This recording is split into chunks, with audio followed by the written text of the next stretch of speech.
can you start off by telling us a little bit about who you are and then why and how you got into all this body wise and sexuality stuff? I just call it stuff. Yeah, definitely. Yeah, thanks so much for having me on. I love the premise of this podcast, going into the backstories of interesting things and interesting people. So I'm really honored to be on. Uh, yeah, so let's see where to begin.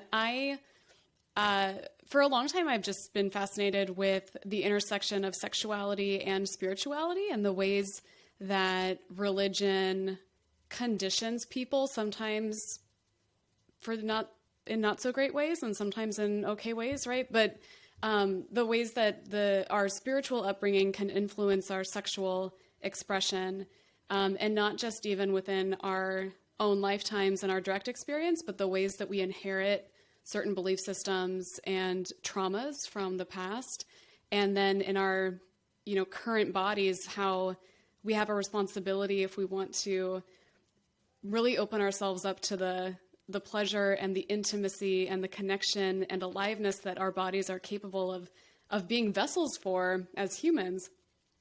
This inner work that has to be done on a spiritual level, as well as doing embodiment practices to really open that up and really experience what a human body is capable of. And so for me, it's an exploration of how going deeper into the body and deeper into your full sexual expression is actually a spiritual practice in terms of becoming most self-expressed, closest to God, having divine ecstatic experiences, because all the rest of it is about shutting all of it down and being controlled and being disembodied and waiting to transcend this human experience in order to feel that sense of ecstasy, peace, and love. So it's my belief that the deeper we go into the body, the higher we can go in consciousness.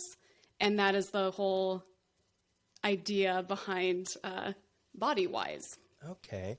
my coaching. Uh, Yeah. so you hear people say, "My body is my temple." So is this kind of sort of like that, Mm. where you treat your body as a temple? And okay, Yes. Yeah, yeah. And in my practice and in my coaching, because sometimes people will say that, and what they'll mean is that they eat clean and don't drink and don't smoke and exercise a lot or something like this, right? Like that they're very focused on health because their body is a hmm, temple. And you could also say that and mean my body is a temple. I'm very particular about who I have sex with, or that I refuse to have sex outside of marriage or something like that. And those are different approaches to the body being a temple than how I would frame it. So I gotcha. would frame it more like, my body is a temple, and I ground myself in it as a source of truth and presence as much as I can remember to, basically, because our culture really makes it hard sometimes, right, to get grounded. We live in our minds so much, and so yes, the body is a temple. You have so much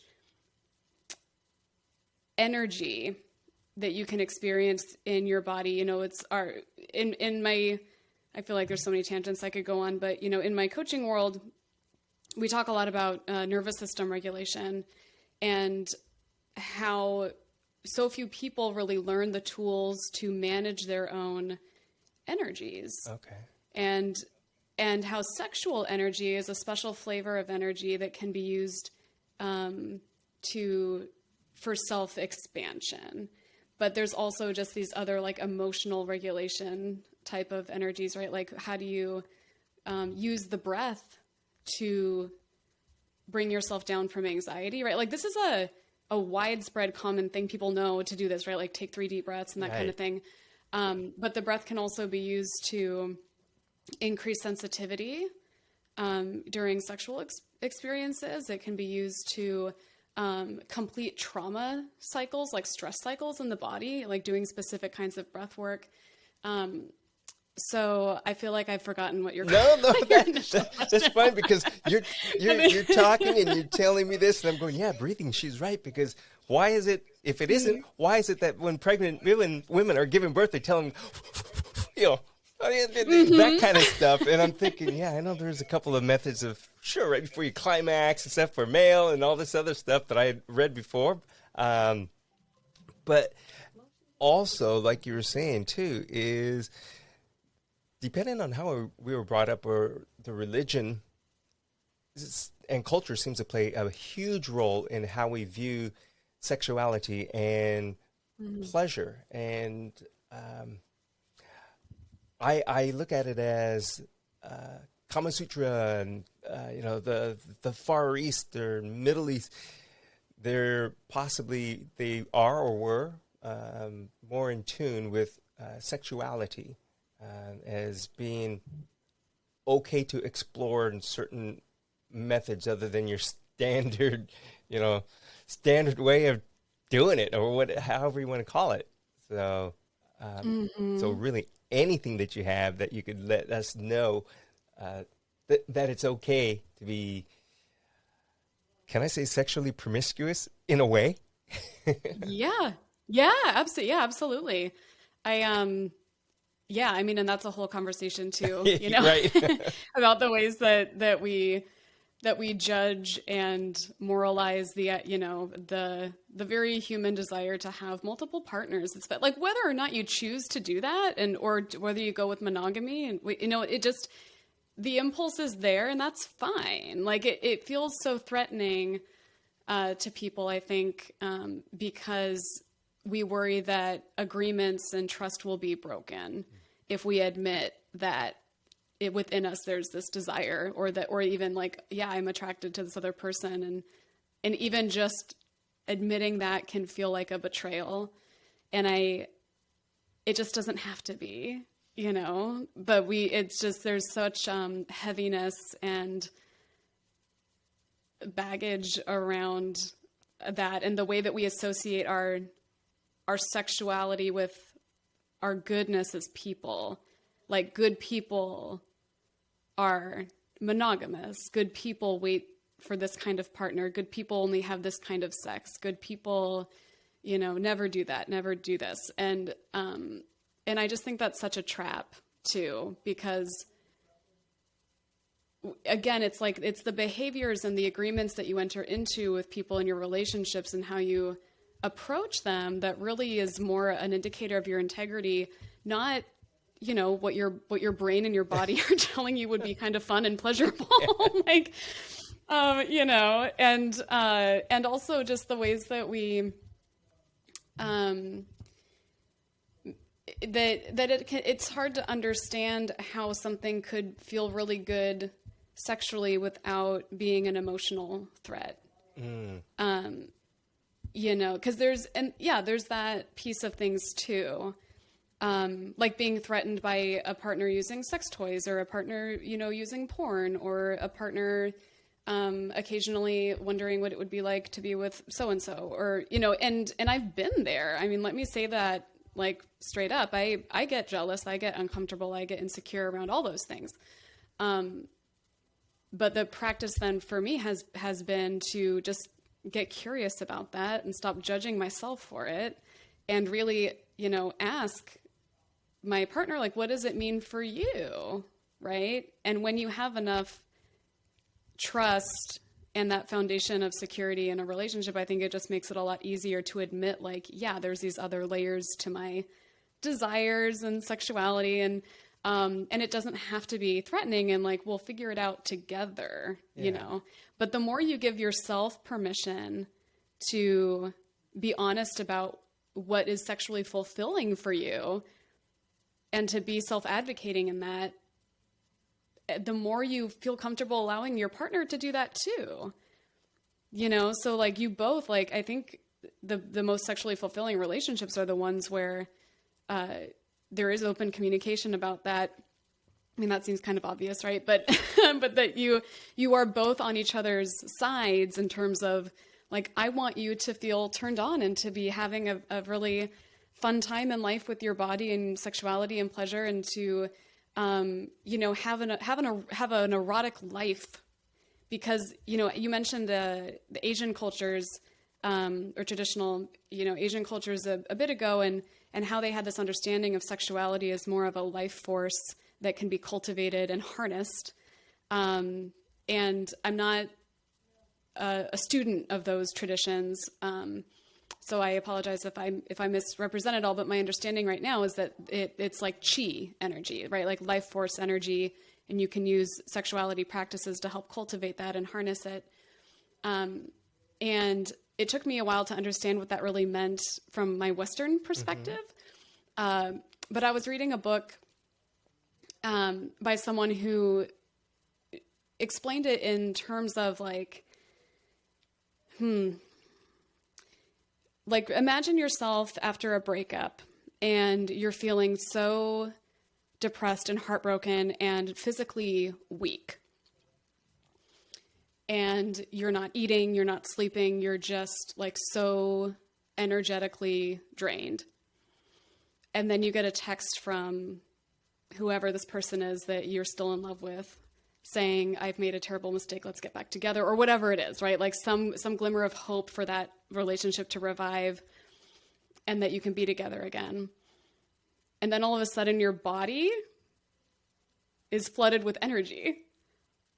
Like you didn't eat anything, you didn't drink coffee, you didn't, you know what I mean? Yeah. You didn't take drugs, like nothing else happened except like, it's almost like your body pulled from, the ether, a source, that source of energy like that. And that's what we're talking about. That's the turn on, the life energy, the chi that is that fuel. And so the more that you are living a life where you feel like that's accessible to you, the more you get to have that energy in your whole life. So I hope that makes sense. It does, and it makes me think, at least for me. And then I see these shows, they finish having sex, roll over, oh, they're like tired. Me, I'm thinking, hell, I'm full of energy now. I'm pumped. Let's go. I don't want to just lay here. So it's like I got energy from doing that. From making love, from having sex. It gave me energy. Yeah. I just took that chi, or whatever we want to call it. I took some of it, and now I am full, and I'm ready to go. I'm ready to now really expend that energy. So I always thought it was the funny thing, though, like I said, when they show those scenes where people, after they're done, they're like dead to the world, tired, they roll over and ready to go to sleep. It's like, what? I don't get that. Yeah. Oh, that's so cool that you experience it in that way. Because I think, that a lot of people experience orgasm and climax as this big, like tension release that exhausts them. And part of like sacred sexuality practices, particularly for men, is about having sex and reaching states of pleasure that like regenerates and recycles that energy so that you're not left feeling depleted, but you're left feeling energized and more powerful and stronger and more vital. Right. So, I think that's awesome. And I didn't even get that from you. Yeah. Yeah. This is new. So part of what you say too, and that part of your practice is that you believe all bodies are made for sex, right? Sex is not a dirty thing. It's something that is natural. It's something that we were born with, something that we're given, and something that we have throughout our life, right? Yeah. So it's Yeah. is there anything that is a negative as far as sex goes? Sometimes you hear people depends on their religion as far as self gratification, masturbation. Is that a bad thing? Is that a good thing in your world? Where does that lie? Yeah, it's funny because in my world, among the sacred sexuality coaches, we tend not to say masturbation. We tend to say self-pleasure. And that has to do with the roots of masturbation as a word having something to do with like, what is it? Self defacing or like self, doing something bad to yourself, basically. Like the word itself kind of has these negative roots. And so we use the term self-pleasure, and it is highly recommended. Because it also just depends on the way that you use it, but just as a way of getting more pleasure into your body, into the world, a world where there's so much suffering and tension and anxiety and fear. Like generally speaking, like the more, whatever you can do to feel good, like just, in a way that doesn't end up causing more harm, of course, but feeling good is a good thing. And so self-pleasure is recommended and encouraged. And to your question of, does it ever go sideways? And is there ever a downside and what to watch out for around it? Great question. So just because of the nervous pathways in your body, what can end up happening if you self-pleasure in the same way over a long period of time, you can start to become dependent or reliant on a very specific kind of stimulation. And this can include visual stimulation as well as the physical touch stimulation you're giving yourself, right? So if you are used to watching, pornography and a certain kind of pornography, like you find yourself needing more extreme imagery and things like that can become a problem because of the associations that you may make between what you're seeing and the pleasure that you get. And then sex with an actual human woman that's not a porn actress, right, is going to maybe not be as stimulating for you. And so that's just something to be aware of, and it used to really bother me to think that some people would prefer, pornography or like sex robots, if that ever becomes a thing. It will become, it is already. Yeah, it's happening. It's probably already out there. And virtual reality stuff, right? Like, all of these things are, can be cool, can be great, but they're also just things to bring intentionality and consciousness to, because if you want to have a really powerful and fulfilling relationship with another human, in your sexuality, then you're not going to want to desensitize yourself through these other things. It's my belief that you can have, a bit of it all. Mm-hmm. And if you're focusing on the human to human relationship, that's going to be like your base and your foundation that will be most fulfilling. And there's like, what I love about sacred sexuality too, is that you're never arrived at like, oh, we've plateaued. Like there's no more to explore. There's no additional orgasm. Like we just like, this is as good as it gets. Like, no, there's always new layers. There's always deeper experiences, more expansive experiences, longer orgasms. Like there's no limit. Like no one has ever found the limit to like what human to human sexual ecstasy is. And so that, I like to focus on that, but I also won't deny the appeal of these other things. I'm curious. So for me, the advice is to, be very self-aware in terms of how your use of non-human stimulation is affecting your human relationships and the human sexuality piece. And to try to not shame yourself if you notice that there, some impact has been had, because you can always shift that if you want to, and I'm not here to tell people what to do with their sexuality. So if you want to just, just watch porn and not engage in human to human relationships, that's your choice. If you want to just have sex with robots, okay, that's, that's your choice. I'm not here to tell anyone what to do, but I just want to make sure that people know like how good the human flesh to flesh version can be, because I think sometimes we just avoid that out of fear of rejection or feeling like our bodies are broken or feeling numb or sexual trauma or whatever it is, right? That just makes not interacting with other humans sound Yeah. appealing. So, yeah. I hear you, and I'm going to admit this right now. This is terrible because I know that you are a vocalist, and every time you say something, and something pops into my head that associates with what you're saying to a song. So, Flesh for Fantasy was just the latest one, and then right before that is the Divinals. I Yeah. Touch Myself. But all of those things are, we see these videos, we hear these songs, and it's it is like a taboo, and they're all being presented almost as a taboo that we have to watch or listen to it this behind closed doors and not be accepting of it. So I also like what you said as far as there is no substitute for human to human, flesh to flesh contact. There isn't, whether it be whether it be yourself or a robot someday, but your part when you're saying that we become desensitized if a person was to please themselves or if they're watching pornography of a certain type, they become desensitized and they are not aroused or they don't allow themselves to be aroused.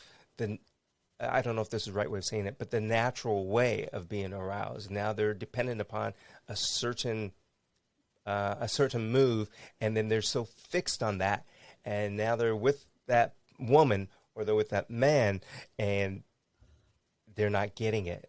And then that frustration rolls in, and then all hell breaks loose, and then nobody's having any fun. So as far as sacred sexuality, your methods and your courses and things like that, well, you do have courses, right?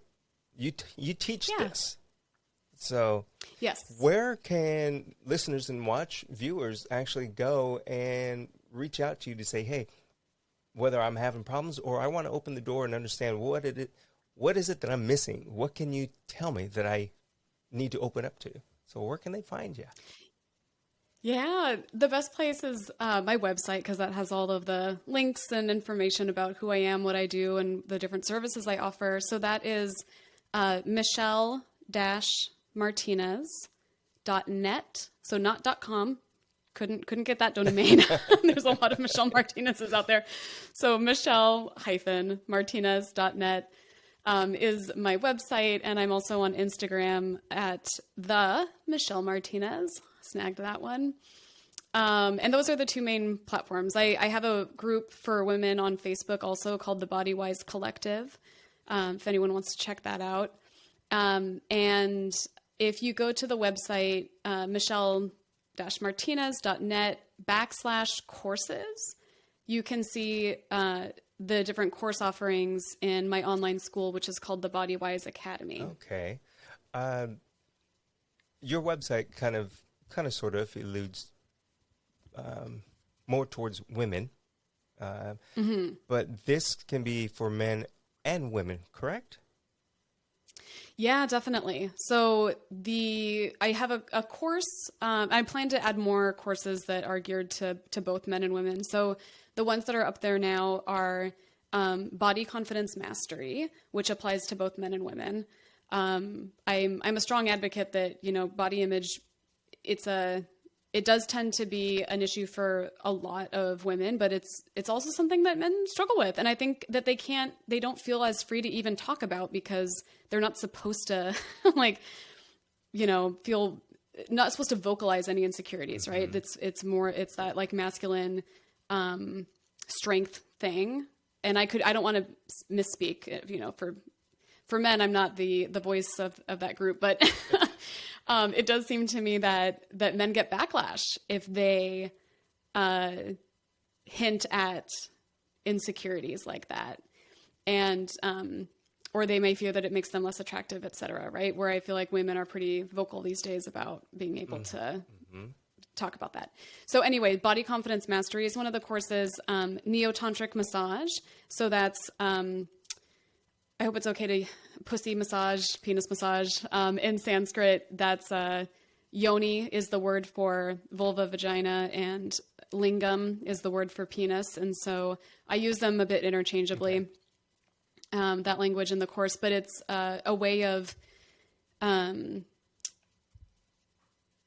massaging and relaxing your partner's genitals to help with sexual healing and give them an opportunity to receive pleasure and focus solely on receiving pleasure and relaxation with no pressure to perform, to have an erection, to orgasm, to, none of that. So it's different than a hand job or fingering, in that sense that the goal is not orgasm. Right. That often happens. But it's a much slower, longer process meant to really just be focused on presence with sensation and allowing the energy to open up in the pace that it can most naturally. So that's the neo-tantric massage. And then there's another course called Sexy, Safe, and Seen, which is about learning to cultivate a sense of safety around being sexual and being your full sexual self and allowing other people to see you in a sexual way. And this applies perhaps more to women than to men, but it can be challenging because I saw a tweet recently that articulated it really well, where they said a lot of women feel that they have to be attractive to be loved and belong, but invisible to be safe. That makes sense. Yeah. Right. It oddly, eerily, is it? I don't know if this is a word. Scarily, frighteningly makes sense. So. Yeah. Right. It does, and I think it's a double bind that we understand subconsciously, but people don't really talk about it in those terms very much, and so, there's this deep desire to be seen and to be, to be attractive, to find your person and to have, that attention that feels good. But at the same time, there's always this like danger around it because of the way that people accuse, women of asking for it or drawing too much attention for themselves, or even like just being slutty for like wearing something that looks good on them. I don't know. There's a dynamic there where being fully sexual feels dangerous. Yeah. And so that's a reality, but the course will show you how to bring a sense of safety into your own body in the instances that you want to be able to do that intentionally. So you can choose more consciously, is this a situation that I really am not safe in? Or is it a situation where I'm safe, but my body doesn't feel that way? So I want to cultivate that and bring that sense of safety in so I can be, my sexy self. Like, for example, as a performer, I've worked a long time on my stage presence and trying to be more sensual and sexy on stage. And this is an obstacle that I've had to overcome because in a way, I want to be that person that's magnetic and really sexy and fully expressed, on stage. And at the same time, I just worry about what people might say or drawing attention that I don't want, or, what it opens up for other people, comments they could make or, whatever it is. And at the end of the day, I decide it's worth it to me to bring my full self to the stage, and so then I choose to do that. I learn to do that. And then I deal with whatever comments, but that's the whole point, is just learning to be, conscious of it and to decide for yourself when you're going to do that and when you're not, so that you're not just reflexively hiding all the time. Well, and I think the bottom line is on that, it's not me, it's not the doer's, fault. It's the people who are making comments and saying the negative things. First of all, they don't have any right to judge and say that. It's reminds me of every single woman that may have. Well, I can't say every single woman, but I'm just going to say every single woman that goes out and has a breast job. And people, why did you do that? Because it makes me feel better. Well, you should just feel better the way you are. Well, no, I want to express, and my body this helps me give that confidence. Well, you're going to attract unwanted attention. Well, like, so that may be the outcome, but that's not the outcome that 9 times out of 10, those women, that's not what they're looking for. I think what it comes really right down to, it's what they're saying is, it's for me. So the 10%, I don't know, you might be doing it for somebody else, or there might be other reasons. I'm going to keep this guy because I want to do this. But it is a shame where people look at, again, mainly women that way, when women want to express themselves. And I like that word. You teach them how to express and to be seen and to be safe. So, Yeah. I'm glad I'm not a woman. It's not easy a lot of the time, but it is pretty, it's pretty great. And I feel very lucky to be a woman in this day and age where, and again, I'm in a bubble probably in terms of the level of like pussy power and sacred sexuality, just goddesses everywhere in my world. And so it feels very like witches are rising, and everything is about feminine power and the divine goddess and all that. But yeah, there's just a lot of mental calculation that happens on a daily basis, right? And of like, can I do this? Is it worth it? Do I want to invite that and, deal with that kind of thing? Like even in a workplace where a coworker makes a comment or says something and it's like, oh God, do I even want to like correct them about how that was really inappropriate or that makes me uncomfortable? Is it worth getting into that? And then will they treat me differently? Will they make a joke later on about how I'm a tattletale or, whatever. And so there's this constant, calculating of what's worth the fight basically and what's not. Yeah. That part's not fun. No, I don't see how it could be. And you're right. There's a lot of calculated decisions that a woman has to make. And you said it, whether it be workplace, personal life, whatever it might be, women are having to make more calculated moves than men. But I'm going to throw one thing out there. This is just a thing that I had read a while back. And as far as sexuality and attractiveness, we always used to think that men are aroused and they're turned on and they'll have sex with, whatever they would consider a great looking woman. But I guess it was a study that's opposite, where a man pretty much, and this is true too, I think a man would pretty much have sex with any woman, whereas the woman actually looked more at the physical being of a man, not the size, but more the physicalness, physicality of a man, to get aroused and to be attracted to have sex with them. Is that kind of sort of true? Or now are women looking at men like, you better be in shape or else there ain't no chance? It's funny because I try to avoid generalizations because I just don't know how helpful they are when people are trying to connect on a person-to-person level. And also, I will say, it does feel in alignment with just other species where the female will be the one that is, more choosy, and the male does his dance and is the pretty one that has the like pick me, ritual. So in a way that adds up, to me. And I think, just on an individual level, some people are choosier than others, and that, it goes both directions. Yes. And also similarly, what makes someone attracted to someone else is, varies, and how much the physicality piece matters varies. I put you on the spot on that one, didn't I? I know.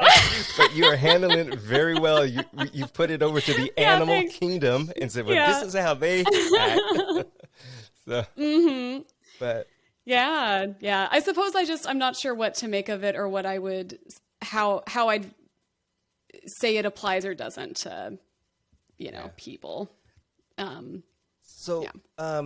going back to your sacred sexuality and Mm. your body-wise methods and all this stuff, um, is this a one shot type of deal where somebody could just get right in there, they take a course or they read something and like, I'm all fixed, or is it a learned process, and can it be learned relatively quick? And the reason I ask that is, we are now all in the immediate satisfaction hmm culture. No pun intended on that one, but we do. We Yeah. all seem to want something right now, and we want to have it fixed. So how does this work? Is it a learned, studied type of thing, or can we be pretty fast on it? Yeah, I read something recently that, man, I think it was in the book Pleasure Activism where it was mentioned where something like three 300 repetitions makes something a habit and 3,000 repetitions makes it embodied. Something like that. I would have to go back and read it, but basically uh yeah, for lasting long-term change, like the deep stuff, you really do have, generally it requires a long-term commitment. Like I bought my first yoni egg, jade egg. I don't know if you know about this. Gwyneth Paltrow talks about it sometimes on her, but it's like a gemstone egg-shaped rock that you can use inside of yourself for pelvic floor strength. And I bought the first of those like in 2017, and here I am many, many years, well, some years later, really finally like some things are just now clicking, Okay. And at the same time, I've had sessions with coaches, other sexuality coaches, where I'll have a breakthrough just from something that they said, and it changes the way I think about things forever. And to answer your question, I think that sometimes a mental idea can shift things in a big way almost immediately. Like just changing the way that you think about something or realizing something's possible that you didn't think was possible before can have an immediate impact. But when it comes to things like changing your nervous system so that you can have a different kind of orgasm, or becoming very skilled in emotional regulation, or, communication in your relationship, or, like what I was talking about, like being able to cultivate that sense of safety for yourself in sexual situations, that just takes practice. It's a skill. So, and how long it takes per person, I mean, you just never know. You just do it until it clicks. Okay. And it's a hard thing because it's really difficult to like make guarantees with clients and things Yeah. like that. Right. But, Like I said, the immediate moment, that aha moment, could be immediate, meaning that it could be immediately after 2 months, or it could be immediately after 2 weeks, or it could be immediately after 2 years. But it's I now look at it as it's that moment when you realize what it is that you have to do, and that's yeah. that aha. I get it now. I get it, and then from there, you're doing it right. Yeah, exactly. And then you can have like an embodied aha moment, right? Where you feel something in your body that you hadn't felt before, and you're like, oh, that's what they've been talking Yeah. about. Like, oh, that's what it is, right? Oh, gee. I know. Yeah. Yeah. And that's such a cool experience. 'Cause we just are so limited by what we believe is possible. And so anytime you have an experience that expands your sense of what is possible, I don't know, it just makes the whole world feel more magical. Does that include different positions? And I'm not being funny about this, although we are laughing. But No, so does what include different positions? Like being able to feel things that you didn't know you could yeah, feel? yes, yep. Because there are times, and there are people who feel dirty about changing up position, or Mm. um, the I don't know how one. Well, I guess I would see how one would be embarrassed, but they're embarrassed to try anything except for missionary. It's Yeah. they don't want to go one leg up and one leg down. They don't want to do. There's a lot of things that, like I said, it will introduce the way a penis feels in a woman if you try a different position or different move, which I think would lead to that. Oh, I never felt that. That felt Hmm. good. Why didn't I try this before? Do you get into any of that, or I mean, do you talk about it's okay to explore and experiment in different things? Yeah, yes, absolutely. So there's uh, several different practices that are available to increase sensitivity in different parts of the body. And then also, just in a more general way, when I work with clients, I really encourage them to notice what parts of their body they feel are off limits or taboo, and then feeling into that a bit more. Like I was working with someone who, I was inviting her to touch all parts of herself, and then it got to her anus, and she was like, no. Yes, stay away. Right? Like, and I think so many people feel that way. Like, no, I don't, like, ew, but, and the fact is, like, I was just seeing a Facebook thread in another one of my, sacred sexuality groups, where people were talking about like how working with your anus and the energy there and the pleasure there is actually so powerful because of the taboo. And this is where I'm talking about the sexuality, spirituality piece, right? It's like wherever you are limiting yourself, wherever you are feeling that shadow, that taboo, that not okay, that judgment, like that is where you should go probably to like explore so that you are really free enough to do whatever you want to, knowing that you're doing it because you want to and not because it's what you're supposed to do or because you're not supposed to do that other Mm-hmm. thing, right? So if you explore, anal pleasure and it's not for you, that's fine. But at least now you don't have a judgment around it. At least now you know how you feel because you let yourself go there and you're not just carrying judgments from society or from whoever else, told you for the first time that like, good girls don't have anal or whatever it is, right? Like respectable people don't do that. Because that's just a belief that a person had to learn. It doesn't, there's no inherent truth in Yeah. it. It's. I mean, there's so much with sexuality that is, again, I'm going to use that word taboo, that we still look at things as taboo. It doesn't matter if we're 10 years old, 20 years old, 50 years old. There are certain things that we I think are put in our heads that are taboo, and it remains with us throughout our lifetime. Um, and this course, sacred sexuality, seems like that it'll help you get through those things which we were taught were bad. That's what I'm gathering out of it for me personally. Um, so, does it help people do that? It helps break down, what you were told that was taboo, and perhaps it really isn't taboo. And it's okay to let that into part of your life. Yeah, absolutely. I mean, I think a lot of the work that I do with students and clients is breaking down shame, like just dissolving shame around stuff. And that's really what, to me, taboo comes down to, right? Like if you do that thing and someone were to find out, you would be like flooded with shame or you would have something to be very embarrassed about.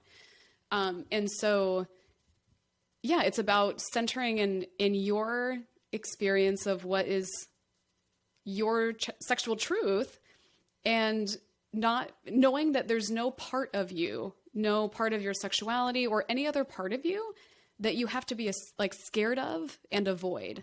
that you can handle whatever it is that you find as you get curious about, what makes you tick and why you do that and why, this pleasure and that desire, like it's all okay. You just don't need to be ashamed of any of it. It's all fine. And that being said, that doesn't make cultural shaming go away. And so in the work with clients and students too, it's a lot about realizing like that you can change your inner world and feel so much more free and so much at peace and so much more self-love and so much more connected to what is true for you and what feels good for you in your body. And to know that there's nothing actually shameful about it. And it doesn't mean you have to like tell other people. It doesn't mean you have to like, to share it on social media or whatever, or like tell everybody like everything that you're no longer ashamed of. Because, if you don't want to invite that criticism and those conversations from other people, you just don't have to. Yeah. And that, again, it just kind of comes down to that intention around things like, are you not sharing it because you are ashamed? Or are you not sharing it because you don't want to bother getting into it with someone? Mm-hmm. Like, those are very different reasons, right, for not talking about something.